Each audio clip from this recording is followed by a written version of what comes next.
Ինչու արաբական դաժան լծի տակ հեծող հայ ժողովուրդը որոշեց կերտել ոչ թե պարզ հեքիաթ,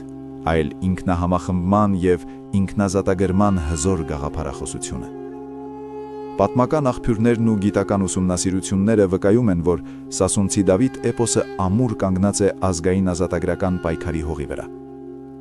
10-րդ դարում, երբ Հայաստանը վերջնականապես թոթափեց արաբական լուծը, հաղթական ճակատամարտերում ծնվեցին ոչ միայն նոր հերոսներ, այլև հաղթող ժողովրդի ազատատենչ գաղափարները։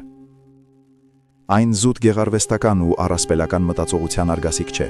այլ ազգային գաղափարաբանության բազմաշերտ համակարգ, որտեղ մշակվել են ազգային միասնության և հատկապես հայրենիքի ազատագրության պայքարի գաղափարները։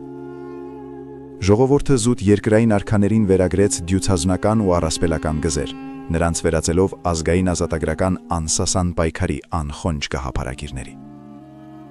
Էպոսի գլխավոր մեսիջը թաքնված է սերունդների և հերոսների ներքին կապի ու համախմբման մեջ, ինչն ազգային ընդհանրության լավագույն դրսևորումն է։ Ինչպես ասում է ժողովուրդը, սասնաճետերն իրար հոտ են առնում հեռվից, և երբ վտանգվում է հայրենիքը, հերոսները անմիջապես համախմբվում են։ Գիտնականները փաստում են միայն ներքուս կատարյալ ազատություն և անկախություն ունեցող ազգը կարող էր կերտել Սասունցի Դավթի նման հերոսի։